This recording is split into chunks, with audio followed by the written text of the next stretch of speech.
Uncle Wallace tapped his crystal wine glass. The room went dead silent. I had just spent 3 weeks surviving on black coffee to keep his company servers from collapsing. He cleared his throat and announced he was handing full control of my artificial intelligence project to his son, Otis. The same guy who recently bombed 3 entry-level interviews. A thick stack of paper slammed onto the mahogany table right in front of me. A non-compete agreement. Wallace stared me down, reminding the entire room how he pulled my parents out of bankruptcy 20 years ago. My mother's trembling hand grabbed my sleeve. She leaned in, begging me in a frantic whisper to just apologize and keep the peace. I set my silver fork down. I locked eyes with him and took a slow, deep breath. I kept my hands perfectly steady in my lap. Under the heavy linen tablecloth, my thumb found the screen of my phone. The device unlocked in the dark. 3 taps. That was all it took to enter the cloud infrastructure portal. I navigated to the master control list and located the global administrator accounts for Otis and Wallace. Swipe left. Revoke access. Confirm. The system processed the lockout instantly. I pushed my chair back, letting the wooden legs scrape harshly against the dining room floor. The screech cut through the tense silence. I stood up, smoothed the wrinkles from my dress, and told them all to enjoy the rest of their evening. Then I turned my back and walked out the front door. The cool night air hit my face, and the agonizing weight in my chest finally lifted. My name is Calantha.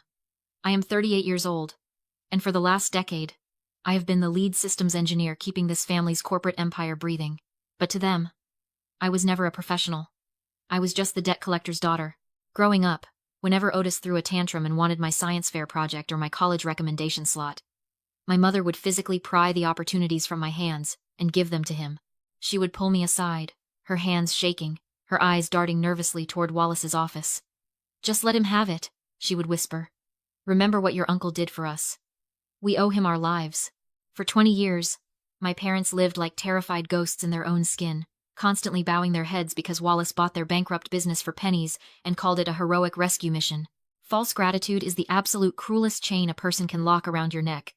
It disguises a lifelong hostage situation as a generous favor. They shattered my parents' self-worth with that single concept. Gratitude. Now, Wallace thought he could use that exact same guilt to force me to hand over a multi-million-dollar artificial intelligence system to a boy who could not even troubleshoot his own email password. But Wallace made one catastrophic miscalculation tonight. He forgot who actually built the digital cage he was trying to lock me inside. And he completely forgot who held the master keys. The morning after the dinner, I was halfway through my first cup of coffee when my phone lit up. It was a text from Otis. He didn't ask how I was. He did not apologize for the night before. He just sent a string of question marks, followed by a demand to fix the internal developer portal immediately because he had a board meeting in an hour. I did not reply. I watched the 3 dots of his typing bubble appear and disappear, frantic and desperate. Then came the call from Wallace. I let it ring until it went to voicemail. I could almost hear his teeth grinding through the speaker as he threatened to make my severance package as empty as my chair if I refused to restore his access. He was trying to starve me out. He thought that by withholding my final payout, I would be crawling back within 48 hours, begging for my old job just to pay rent. But Wallace was playing a game from 20 years ago. He did not know I had spent the last month quietly preparing for this exact moment. I had already liquidated my retirement fund and taken out a private loan against my car. I had enough cash to last 6 months. And more importantly, I had enough to hand a $50,000 retainer to a lawyer who specialized in dismantling corporate narcissists. While Wallace was busy threatening my bank account, I was sitting in my home office, finishing a deep audit of the legacy servers he had forced me to migrate to the cloud last month. He wanted it done fast to save money, but in his rush, he forgot one thing. The old email archives from 2004 were still there, buried in a corrupted file I was not supposed to find. I clicked the file. It took 3 minutes to rebuild the index. When it opened, the air in my lungs turned to ice. It was not just a bankruptcy. There were dozens of emails between Wallace and a senior loan officer at the bank. Wallace had not saved my parents' company. He had actively sabotaged their credit line, whispering in the bank's ear that my father was a liability, ensuring the foreclosure happened. Then, he stepped in as the savior, buying the assets for 30 cents on the dollar. The hero who demanded 20 years of our lives as payment was actually the arsonist who had set the fire. The board of directors was forcing Wallace to retire because the company's growth had stalled. He was not just being malicious. He was desperate. He needed Otis to claim my artificial intelligence system so the board would see Otis as a visionary and vote him in as the next chief executive officer. It was a cold, calculated bloodline play, and I was holding the evidence that proved the entire foundation of his empire was built on a crime. By Tuesday, Wallace realized he was completely locked out of the cloud servers. He could not scream or bully his way past military-grade encryption. So, he got desperate and went physical. He grabbed my old company laptop from my abandoned desk, brought in a shady outside tech contractor, and forced his way past the local login screen. Sitting right there on the desktop was a glaringly unprotected folder.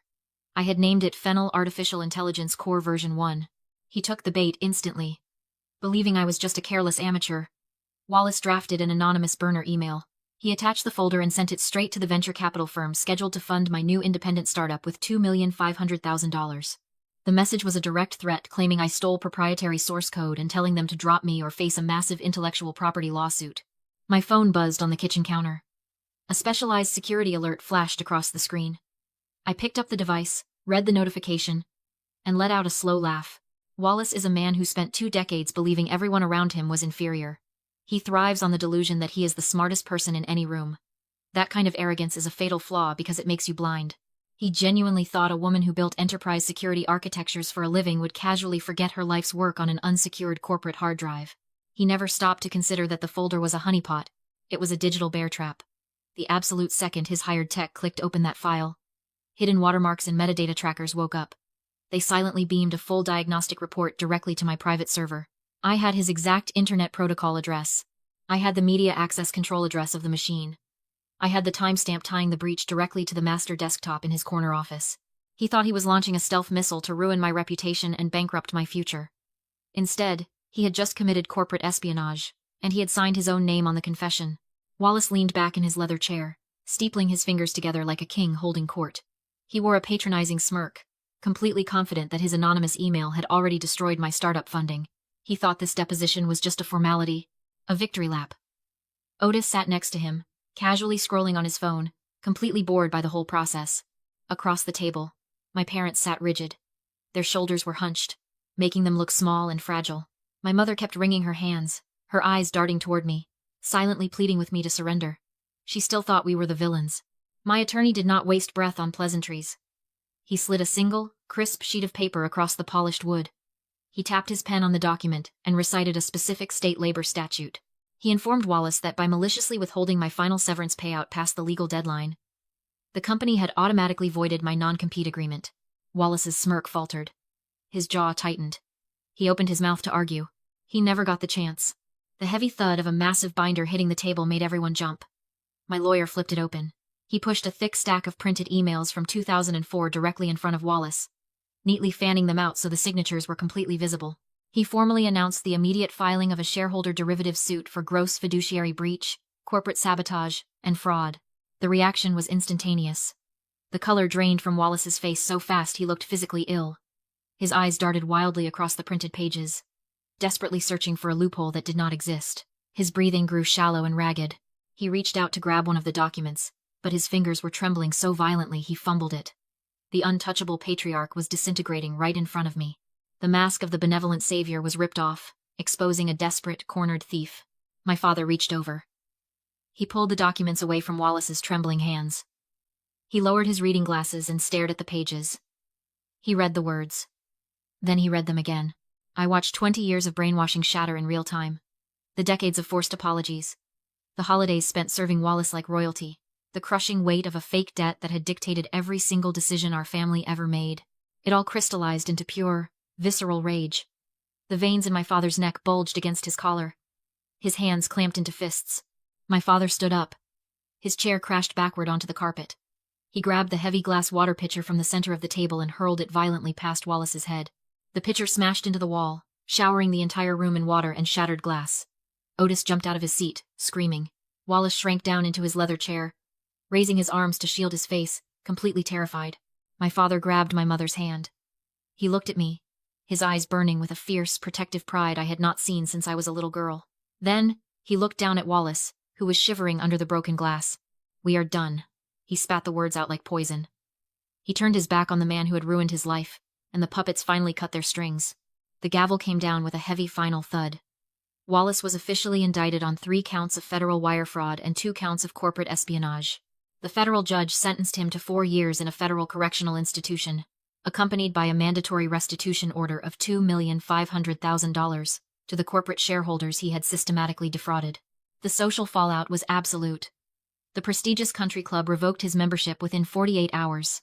The board of directors scrubbed his name from the company history, and all those relatives who used to kiss his ring at Sunday dinners suddenly developed selective amnesia whenever his name came up. Otis, stripped of his unearned title and massive salary, found himself completely blacklisted from the tech industry. He currently struggles to pass the basic phone screening for entry-level help desk roles. 6 months after the trial, a thin white envelope arrived at my new office. The return address belonged to the federal prison. The handwriting was unmistakably Wallace's. He filled the first page with nostalgic memories of my childhood, leaning heavily on his failing health and preaching about how family must always forgive one another. He tried to pull the exact same strings of guilt he had used to control my parents for 2 decades. My pulse remained completely steady. I folded the letter in half, walked over to the paper shredder, and fed the pages into the humming machine. I tossed the empty envelope into the recycling bin and went back to my desk. The silence in my office was beautiful. Today, my life looks entirely different. My new startup operates out of a second-floor suite with massive glass windows letting the afternoon sunlight pour in. My parents visit me every Friday for lunch. My father brings fresh pastries, and my mother actually laughs now. A bright, genuine sound I had never heard during my entire childhood. I am surrounded by a brilliant, dedicated team of developers who respect my leadership because I earned it, not because of my last name. This is my chosen family. The constant, suffocating chaos of my past has been replaced by an unshakable, quiet peace. If you are watching this, and you recognize that heavy, sinking feeling in your chest when a certain relative calls your phone, you need to understand the psychology of a familial narcissist. They do not love you. They love the absolute power of watching you bow to them. There are 3 rules you must internalize to survive them. Rule number 1. Blood does not make you family. Loyalty does. Genetics are just a biological accident. Mutual respect is a mandatory requirement for a seat at your table. Rule number 2. Your silence against their manipulation is not patience. It is complicity. Yielding your boundaries just to keep the peace, exactly like my parents did, is nothing but an open invitation for toxic people to exploit you further. They will never respect a boundary you refuse to enforce. Rule number 3. Recognize the trap of gratitude. Never hand over the control of your life to someone who constantly reminds you of what they gave you. A gift that comes attached to a chain of control is not an act of kindness. It is subtle, devastating extortion. That night at the anniversary dinner, I thought I was blowing up my entire family.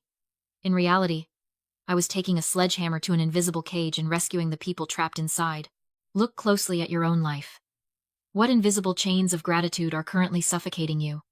Who is holding a past favor over your head to keep you small and compliant? You are allowed to walk away from people who hurt you, even if you share a last name. Share your story in the comments below. Take your power back. Cut those toxic ties. And finally start breathing your own air. Wow, what a ride. I know exactly what you are screaming at the screen right now. You are sitting there thinking, why on earth did her parents stay loyal for 20 years? Why did Calantha endure a decade of building an empire for an uncle who treated her like absolute garbage? It is incredibly easy to judge from the outside. But let me introduce you to something psychologists call the slot machine effect, or intermittent reinforcement. Toxic manipulators like Wallace do not just torture you 100% of the time. If they did, you would walk away immediately. Instead, they drop tiny, unpredictable crumbs of hope. A rare compliment here. A fake favor there. A constant reminder that they saved you when you were down. You keep pulling the lever, hoping for the jackpot of genuine family love and validation, but you only ever get pennies. Calantha and her parents were not weak or stupid. They were neurologically addicted to a rigged game. But when Calantha finally snapped out of the fog, she executed an absolute masterclass in financial self-defense. Let's break down her street-smart playbook, because this is exactly how you handle a corporate or family narcissist. First, notice how she handled the initial attack. Building the case. When Wallace tried to steal her artificial intelligence project, she did not scream or throw a tantrum. Emotion is the exact fuel a narcissist wants. Instead, she quietly revoked his access and set a digital honeypot. She anticipated his next move and let his own blinding arrogance trap him in a federal wire fraud charge. Document everything, secure your assets, and let them dig their own grave. Second, she used the audit strategy. Scammers and manipulators absolutely hate details.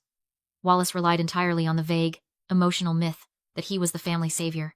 But Calantha did not argue with his myth. She dug into the legacy servers and audited those 2004 emails. She followed the cold, hard paper trail. Never take a manipulator's word for what happened in the past. Look at the receipts. The truth is always in the math. Finally, she executed the buyout. Wallace thought he could starve her into submission by maliciously withholding her severance pay. He tried to cut off her oxygen, but Calantha had already liquidated her retirement funds and taken a loan to hire a shark of a corporate lawyer. She understood a critical life lesson. Sometimes you have to spend your own money to finance your own liberation. She did not wait to be rescued. She invested heavily in her ultimate freedom. Here is the verdict. Toxic manipulators bank on your fear, your isolation, and your misplaced gratitude. But the exact moment you stop playing by their twisted emotional rules and start playing by cold, hard facts, their entire empire crumbles. Your peace of mind, your talent, and your future are worth so much more than a fake debt to a fraudulent savior. If you have ever had to cut ties with a toxic family member, a manipulative boss, or someone who used guilt to keep you trapped, I want to hear your survival story in the comments below. Hit that subscribe button for more deep dives into the psychology of survival. And remember, never let anyone guilt trip you out of your own greatness.